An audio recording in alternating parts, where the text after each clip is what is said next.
Chanter. Faut chanter, maman, faut chanter. Faut chanter, maman, faut chanter. Bonjour à tous, je suis Mano et je vous souhaite la bienvenue dans ce 29e épisode de la capsule, l'émission du blog Kandji Côte d'Ivoire qui vous permet de découvrir des faits parfois méconnus de l'histoire de la Côte d'Ivoire. En 2023, le magazine Forbes annonçait que la Côte d'Ivoire était le pays de la zone franc CFA qui comptait le plus de millionnaires. D'après le magazine, on estime à 2200 le nombre de personnes vivant en Côte d'Ivoire et dont la fortune dépasse ou est égale à 1 million de dollars, soit 650 millions de francs CFA. Aussi, alors que le nombre de millionnaires a régressé partout sur le continent de 12%, en Côte d'Ivoire, on observe une augmentation de ce chiffre de 27%. Ceci s'explique en partie par la forte croissance économique qu'a connue le pays au cours de la dernière décennie, 7,3% de croissance d'après la Banque mondiale. Ainsi, nous pouvons nous poser les questions suivantes. D'où proviennent tous ces millionnaires? Comment se sont-ils enrichis? Et surtout, comment est née la bourgeoisie ivoirienne, la bourgeoisie d'un pays anciennement colonisé?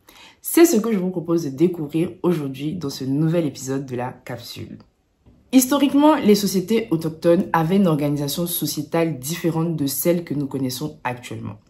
Chez les Malinké, par exemple, on avait une organisation en caste avec notamment les griots qui étaient considérés comme l'élite de la société, quand chez les Akans, on avait une organisation en royaume.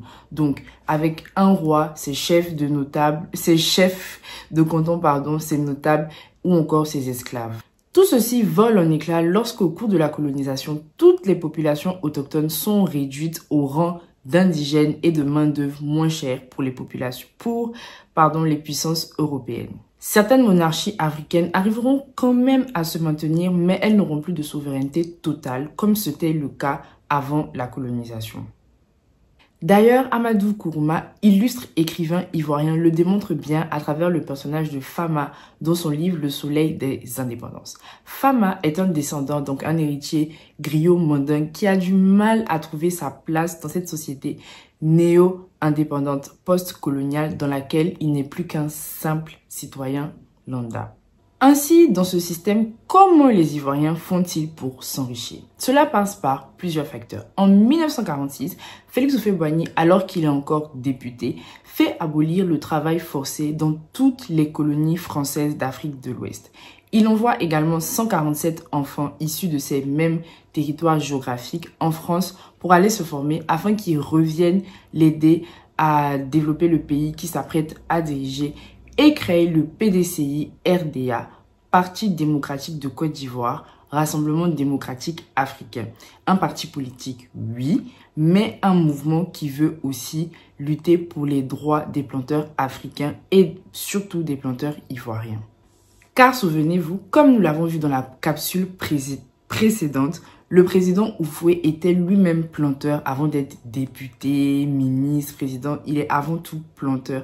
Et outre le fait qu'il croyait vraiment au potentiel de l'agriculture pour développer la Côte d'Ivoire, c'est l'agriculture qui lui a permis de s'enrichir et de pouvoir par la suite avoir des moyens, des ressources nécessaires pour envoyer les enfants dont je viens de vous parler, des compagnons de l'aventure 46, en France pour aller se former, car oui, tout ça c'était assez frais parce que l'administration coloniale était contre ce projet. Mais alors, en quoi l'abolition du travail forcé, les compagnons de l'aventure 46, le PDCI-RDA vont créer la bourgeoisie ivoirienne?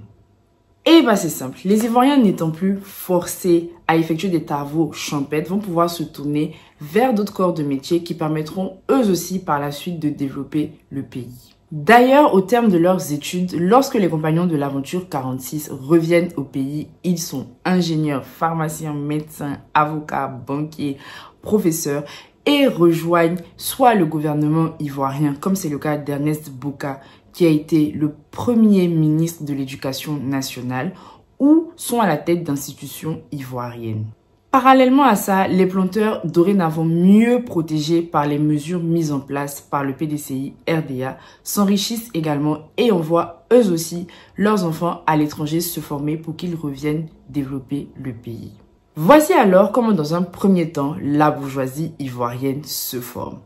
Cette première génération de cadres ivoiriennes, de cadres ivoiriens gravite alors autour du président Félix Houphouët-Boigny et bénéficie de ses largesses. Les enfants des ministres du président Houphouët reçoivent notamment des maisons lorsqu'ils se marient, voient leurs études financées par le président, et les femmes de ces derniers, donc les femmes des ministres, ne manquent de rien. Tout ça est veillé, vraiment c'est surveillé par le président Houphouët-Boigny. Ses proches ne doivent manquer de rien.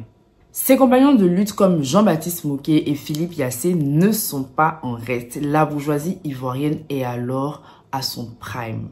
Au fil du temps, cette bourgeoisie deviendra plus hétéroclite et sera constituée d'entrepreneurs qui ont su s'imposer dans leur domaine, de cadres qui ont su gravir les échelons et d'acteurs de l'informel qui ont su trouver leur voie. Ainsi s'achève ce 29e épisode de la capsule et comme à mon habitude, j'ai été ravie de vous présenter ce nouvel épisode. Si cet épisode vous a plu, pensez à liker, partager, commenter. Cela permettra à plus de monde de découvrir le contenu que je vous propose.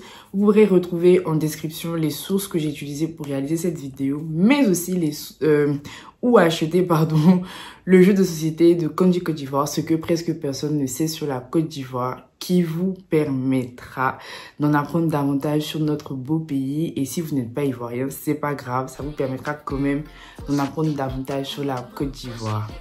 Bisous et à très bientôt.